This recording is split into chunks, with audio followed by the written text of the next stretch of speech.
शेतकरी मित्रांनो नमस्कार। महायोजना दूतमध्ये तुमचं अगदी मनापासून स्वागत आहे। मित्रांनो, मागेल त्याला सोलार योजनेअंतर्गत आपण फॉर्म भरले आहेत। काही शेतकरी आणखीनही त्याचे फॉर्म भरत आहेत। कोणाला पेमेंट करायचे ऑप्शन आले आहेत, कोणी पेमेंट केला आहे, कोणी वेंडर सिलेक्शनच्या स्थितीमध्ये आहेत, कोणी वेंडर सिलेक्ट केला आहे। अशा वेगवेगळ्या स्थितीमध्ये आपले सध्या जे आहेत ते फॉर्म आहेत, परंतु आता सध्याच्या स्थितीत वेंडर नाही, त्यामुळे पुढची जी काही प्रक्रिया आहे ती थांबली आहे। परंतु अशातच आता काही शेतकऱ्यांना प्रश्न आहेत की आम्ही म्हणजे जी मोटर आहे, जो पंप आहे, तो पंप नेमका कोणता घ्यायला हवा, त्याचा हेड किती मीटर घ्यायला हवा, म्हणजे आम्हाला पाणी मारल। कोणी म्हणतं सर मला 3 HP मोटर आहे, 5 HP मोटर आहे, 7.5 HP मोटर आहे। तर आजच्या या व्हिडिओमध्ये आपण जे आहे ते 3 HP पंपाबद्दल संपूर्ण माहिती पाहणार आहोत। 3 HP जो सोलार पंप आहे तो किती फुटापर्यंत चालू शकतो, किती पाईपलाईनवर तुमचं पाणी नेईल, त्याला तुम्ही बोरचा जर असेल तर तुम्ही किती फूट खाली खोल सोडू शकता, ही सगळी अशी डिटेल माहिती आपण या व्हिडिओच्या माध्यमातून जाणून घेणार आहोत। व्हिडिओ थोडासा लांब होईल, व्हिडिओ हा शेवटपर्यंत पाहण्याचा प्रयत्न करा। आपण जे काय आहे ते 3 HP पंपाबद्दलचं सर्व डिटेल काय असणार आहे ते या व्हिडिओमधून आपण पाहणार आहोत। तत्पूर्वी तुम्ही महायोजना दूतच्या चॅनलवर जर नवीन असाल तर चॅनलला सबस्क्राइब करा आणि शेजारी जे काही बेल नोटिफिकेशन बटन आहे त्याला सुद्धा तुम्ही प्रेस करा, जेणेकरून येणारे नवनवीन अपडेट असतील तर तुमच्यापर्यंत लवकरात लवकर पोहोचत राहतील। बघा मित्रांनो, आपल्याला जे सोलार योजनेअंतर्गत पंप मिळतो तो DC पंप असतो आणि आपल्याकडे जे काय आहे ते 3 HP, 5 HP आणि 7.5 HP अशा पद्धतीत जे काय आहे ते शासनाच्या माध्यमातून आपल्याला अनुदानावर हे पंप मिळत असतात। आता भरपूर शेतकऱ्याच्या माध्यमातून विचारलं जातं, आम्ही एक हेड संदर्भात एक व्हिडिओ बनवला होता, परंतु त्या व्हिडिओ आणि इतरही व्हिडिओ खाली अशा भरपूर कमेंट आल्या होत्या की माझी पाईपलाईन एवढे 1000 फूट आहे, इतके विहीर खोल आहे, इतके बोर खोल आहे आणि मला 3 HP चाच पंप मिळाला आहे, मग तो पंप मला त्या ठिकाणावर चालेल का, तो पंप बोरमध्ये किती खोलीपर्यंत चालू शकतो। आता बघा याच्यामध्ये कसं आहे, 3 HP पंप जो आहे तो म्हणजे एकदम कमी, ज्याचं क्षेत्रफळ कमी आहे आणि ज्याला कमी लांब पाणी नेण्याचं आहे यासाठी शासनाने दिलेला हा एक पंप आहे। आता याच्यामध्ये कसं असणार आहे की 3 HP पंपामध्ये 30 मीटर हेड आहे, 50 मीटर हेड आहे, 70 मीटर हेड आहे आणि बरेचसे शेतकरी सांगतात की याच्यामध्ये 100 मीटर पण हेड आहे, कंपनीवाले सुद्धा सांगतात। पण आता हे नेमकं किती मीटर हेड घेतला म्हणजे तुम्हाला व्यवस्थित आणि सफिशियंट पाणी मारणार आहे। बघा 3 HP पंप हा जो काय आहे तो 230 वोल्टचा पंप आहे, त्याच्यावर 6 प्लेट आपल्या शेतामध्ये लावल्या जातात, म्हणजे 3000 वॅट एवढा त्या ठिकाणी पॉवर जनरेट होतो। आता याच्यामध्ये 3 HP पंप तुमचा 30 मीटर हेडचा जर पंप असेल तर 30 मीटर हेडचा पंप तुमचा म्हणजे 30 ला 3.28 जर गुणलं तर जवळपास 100 फुटापर्यंत तो 90 ते 100 फुटापर्यंत त्या ठिकाणी चालू शकतो। मग तुमचा बोर असो, तुमची विहीर असो, त्या ठिकाणावर तुमचा तो काम करेल आणि समोर तुमचे जे काय आहे ते 1000 फुटापर्यंत पाणी तो नेऊ शकतो, जर पाईपलाईनला एक समांतर साधारण 10 फुटापर्यंत चढ असेल तर। पण याच्या व्यतिरिक्त चढ जर जास्त असेल तर मग त्या ठिकाणावर तो व्यवस्थित म्हणजे पाणी देईल पण कमी देईल।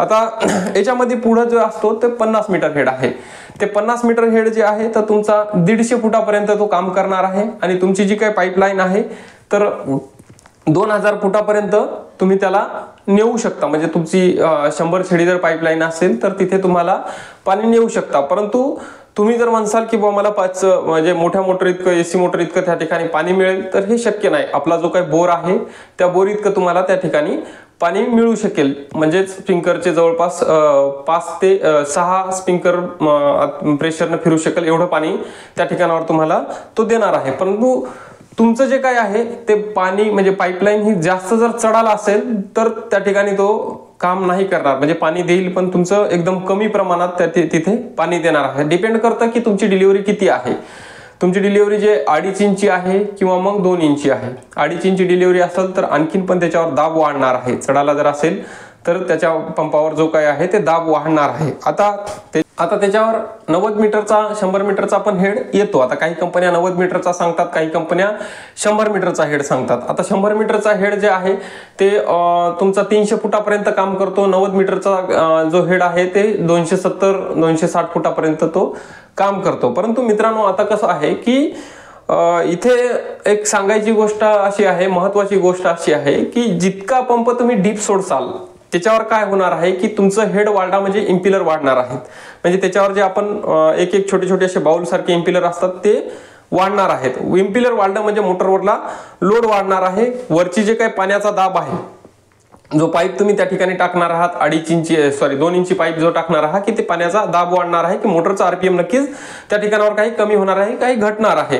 तर यासाठी तुमचं व्होल्टेज सुद्धा जास्त लागणार आहे. आणि जसं जसं लांब पंप खोल टाकला जाईल तसं तसं व्होल्टेजची जे काही आहे रेजिस्टन्स त्याच्यामध्ये वाढणार आहे आणि मोटरची जे काही काम करण्याची क्षमता आहे, गती आहे, ती त्या ठिकाणी कमी होणार आहे. म्हणून तुम्हाला पाणी हे कमी त्या ठिकाणी कमी देऊ शकतं.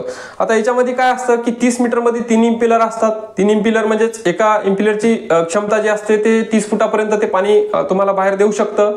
त्याच्यामुळे ते सफिशियंट आणि व्यवस्थितरित्या पाणी त्या ठिकाणी देणार आहे. आता 5 इम्पिलर आहे. 5 इम्पिलर हे 3 HP मोटरसाठी भरपूर झाले. 50 मीटर हेड हे भरपूर झालं. जर तुम्हाला पाणी देण्यासाठीच, खरंच भिजवण्यासाठीच जर मोटर घ्यायची असेल तर 50 मीटरच्या वर याचा हेड घेता कामा नये. कारण तुम्हाला वाटेल की बाबा मला एवढं हेड घेतलं म्हणजे माझ्या 1000 फूट 2000 3000 फूट पाणी नेईल. हा, त्याची कॅपॅसिटी होईल त्या ठिकाणी, परंतु तुम्हाला पाहिजे तेवढं पाणी ते देणार नाही. आता याच्यामध्ये तुम्ही हेड कॅल्क्युलेशन कसं करू शकता की बाबा तुमची जी पाईपलाईन आहे, तुमची पाईपलाईन जर 100 पाईप असेल तर तुम्ही 1 फूट त्या ठिकाणी हेड कॅल्क्युलेशन करू शकता. पण त्याच्यावर बी डिपेंड आहे की तुमचा चढ किती आहे. पाईपलाईनला चढ सपाट आहे किंवा मग एकदम चढाला आहे. तर ह्या गोष्टी तिथे तुम्हाला लक्षात घ्यावं लागणार आहे की तुमचा जर 3 HP पंप असेल तर 50 पाईप म्हणजे तुमचा 1000 फुटापर्यंत तो पाणी नेऊ शकतो. जर तुमचा 50 मीटर हेडचा पंप असेल तर तुमचा जेमतेम 2000 फुटापर्यंत पाणी नेऊ शकतो. याच्या व्यतिरिक्त तुमचं पुढे पाणी जर नेण्याचा तुम्ही प्रयत्न जरी केला तर त्या ठिकाणी तो आहे पाणी जे काय आहे ते कमी देणार आहे. आता भरपूर काही शेतकऱ्याच्या माध्यमातून कमेंट आल्या होत्या की बोर 450 फूट आहे, 500 फूट आहे, त्या ठिकाणी मला जो काही आहे ते 3 HP पंप मंजूर झालेला आहे.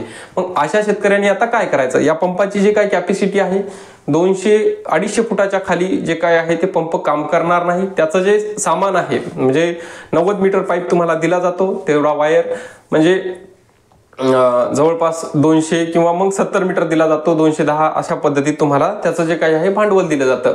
मग शेतकऱ्याच्या माध्यमातून विचारलं जातं की बाबा मग आम्ही एक्स्ट्रा पाईप त्यावर टाकाव का? आता इथं तुम्ही लक्षात घ्या, तुम्हाला हा जर 3 HP पंप जर खोल 400-500 फूट बोरमध्ये जर चालवायचा असेल तर त्याच्यावर जो पंप आहे तो तुम्हाला पूर्णपणे चेंज करावा लागणार आहे. याच्यामध्ये काय आहे, तुम्हाला जो दिलेला पंप आहे, तुम्ही म्हणसाल की मी याच्यावर 100 मीटर 100 मीटर हेडचा 180 मीटर हेडचा पंप टाकेल, तो पंप त्या ठिकाणी तुम्हाला काम करणार नाही. खालची मोटर ओढणारच नाही, त्याला ताकदच पोहोचणार नाही. पंपचा हेड वाढला म्हणजे त्या ठिकाणावर तुमचे इम्पिलर वाढणार आहेत की मोटरची ताकद कमी होणार आहे. जसे तुम्ही हेड वाढवणार आहात, इम्पिलर वाढवणार आहेत, मोटरची HP सुद्धा वाढायला हवी. मग आपल्याकडे जी काय आहे मोटर आहे ती 3 HP दिलेली आहे. जसं तुमचं आता डीसी करंटचं कसं असतं, डीसी करंट जो असतो तो जास्त लांब आपण ट्रॅव्हल करू शकत नाही. म्हणजे जास्त लांब आपण नेऊ शकत नाही. एसी करंट आपण भल्या किलोमीटर 2-2 किलोमीटर लाईन जरी टाकली तरी त्याला काही प्रॉब्लेम येत नाही, कारण त्याच्यात व्होल्टेज जे असतं ते व्होल्टेज जास्त असतं. परंतु इथे एसी करंटच्या तुलनेमध्ये इथे व्होल्टेज कमी असतं. आणि आपला जो काही सोलार पॅनल पासून जर रेजिस्टर म्हणजे मध्ये जर केबल वाढत राहिला तर आपलं नक्कीच मोटरचा जो काही काम करण्याची क्षमता आहे, परफॉर्मन्स आहे, तो कमी होणार आहे. मग अशा वेळेस काय करावं लागणार आहे, आता तुम्हाला तो पंप त्या ठिकाणी चालवायचा तर मग तुम्हाला V4 चे त्या ठिकाणी पंप तुम्हाला त्या मोटरवर टाकावं लागणार आहे. आता V4 टाकायचा म्हणजे काय होणार आहे, तुमचं जे काय आहे वरचा जो पाईप आहे तो पाईप तुम्हाला पूर्णपणे बदलावा लागेल. आता जर तुम्ही V4चा 15चा जर पंप त्या ठिकाणावर टाकला असेल तर तुम्ही वरचा जो पाईप आहे तो 1.5 इंची पाईप वापरू शकता. 2 इंची पाईप जर वापरला तर त्या ठिकाणी त्या पंपाला जास्त वरतून वजन होणार आहे. वजन झाल्याच्या नंतर मोटर जी आहे तर ती जास्त काम करणार नाही. त्यामुळं तुमचा जे पाईप आहे तुम्हाला डिलिव्हरी सुद्धा छोटी करावी लागणार आहे. त्याच्यानंतर तुम्हाला जर याच्याही खाली चालवायचं असेल, 400 फुटापर्यंत चालवायचं असेल तर 20 चा पंप त्या ठिकाणी टाकावा लागेल. 20चा पंप म्हणजे त्याच्यामध्ये 20 इम्पिलर असतात. एका इम्पिलरची जे क्षमता असते तो 20 फूट पाणी हा वर फेकू शकतो. परंतु तिथे तुमची पाणी मारण्याची क्षमता आहे ती कमी होणार आहे. जसं की आपण आपल्या घरामध्ये वगैरे बोर असतात छोटे आणि त्यामधून आपण डिलिव्हरी मिळते पाण्याची छोटी, तर तेवढंच तुम्हाला पाणी मिळणार आहे. पण तुम्ही जर प्रयत्न करसाल की मला जो पंप आलेला आहे वर 2.5 इंची 2 इंची डिलिव्हरी आहे, तोच पंप मी 400-500 फुटापर्यंत सोडतो, इम्पॉसिबल आहे ते, त्या ठिकाणी चालणार नाही, कामच करणार नाही.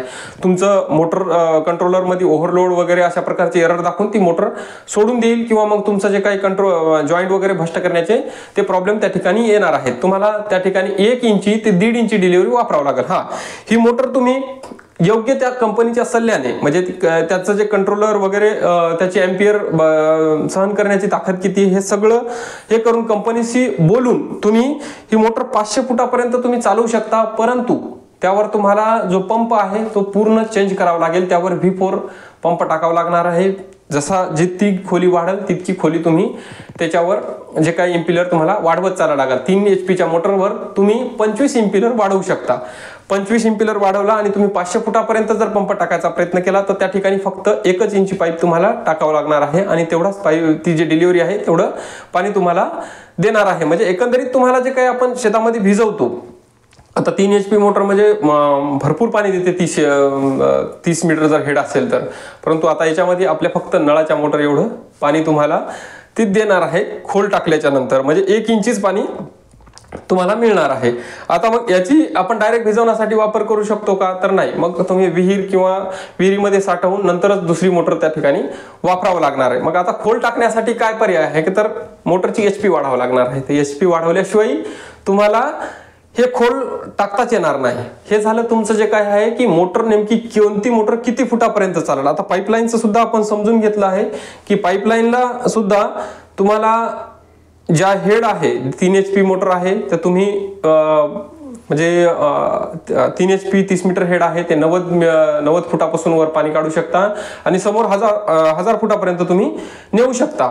आणि तुमचं जे काही आहे ते 50 मीटर जो हेड आहे तो 150 फुटापासून पाणी खोलीवरून काढून समोर 2000 फुटापर्यंत तुम्ही पाणी नेऊ शकता. तेही पाईपलाईनला जास्त चढ नसेल तर, एकदम भरपूर चढ असेल तर हेड वाढवून टाकावा लागेल, आणि त्या ठिकाणी जो आहे तो 3 HP चा पंप हा तुमचा काम करणार नाही. माझं तर म्हणणं आहे की 3 HP चा पंप हा 150 फुटाच्या खाली सोडणं चुकीचंच ठरणार आहे. म्हणजे पंप व्यवस्थित त्या ठिकाणी काम करणार नाही. त्या खाली जर सोडत असाल तर मग तशा पद्धतीनं तुम्हाला ती एक जुगाडू पद्धत म्हणा, किंवा मग कंपनीकडे जर तशा पद्धतीचा पंप अवेलेबल असेल तर तो पंप त्या ठिकाणी लावून तुम्ही जे काय आहे ते तुमचं पाणी बोरमधून वर काढू शकता. परंतु तुम्हाला असं डायरेक्टली भिजवणं किंवा स्प्रिंकलर लावणं याबद्दल तो पंप काम करणार नाही. तिथे त्याची काम करण्याची क्षमता कमी होईल. आता कंपनीची पण आणखीन एक तुम्हाला कंपनीवाल्यासोबत बोलून घ्यावं लागेल की ज्यावेळेस तुम्ही लाईनमॅन सर्वे आहे त्यावेळेस तुम्हाला बोलावं लागेल की हा पंप हा तुम्ही देताय मला 3 HP, परंतु ही मोटर खाली किती फुटापर्यंत काम करेल. याच्यामध्ये जर हे पंप टाकले, V4 चे पंप टाकले तर खाली किती फुटापर्यंत, किती डीप पर्यंत ही मोटर काम करू शकेल, किती लोड ही ओढू शकेल, तर हे पूर्णपणे तुम्हाला तिथे विचारून घ्यायचं आहे. आणि नंतरच मग तो पंप त्यांच्या सल्ल्यानं त्या मोटरवर तो पंप टाकायचा आहे. आता हे सांगायचं म्हणजे आम्ही स्वतः हा पंप टाकलेले आहेत आणि हे चालू आहेत, त्यामुळे मी तुम्हाला हे एक्सप्लेन केलं. आणि हा जो मुद्दा आहे हे झालं 3 HP चं. आता 5 HP चं आपण जे काय आहे ते समोरच्या व्हिडिओमध्ये पूर्ण डिटेल बघणार आहे. 7.5 HP चं सुद्धा बघणार आहे की नेमकं किती पाणी 7.5 HP मोटर देऊ शकते, 5 HP म्हणजे कोणती मोटर सफिशियंट राहील, हे सर्व पुढच्या येणार आहे. कारण आता व्हिडिओ जर बनवत गेलो तर हे खूप लांब व्हिडिओ होणार आहे, त्यामुळे जे आहे ते पार्टमध्येच हा सगळा भाग बनवावा लागणार आहे. आता हे 3 HP चं माझ्या मते तुमच्या सर्व लक्षात आले असेल. आणि 3 HP पंप घेत असाल तर हा जे काय आहे तर हा डाटा त्याचा होता, त्याच्याबद्दल ही माहिती तुम्हाला कळालीच असेल. व्हिडिओ आवडला असेल तर व्हिडिओला लाईक करा, आणि महायोजना दूतच्या चॅनलवर नवीन असाल तर चॅनलला सबस्क्राईब करा. भेटूयात पुढच्या भागामध्ये 5 HP पंपाबद्दलची माहिती घेऊन. धन्यवाद.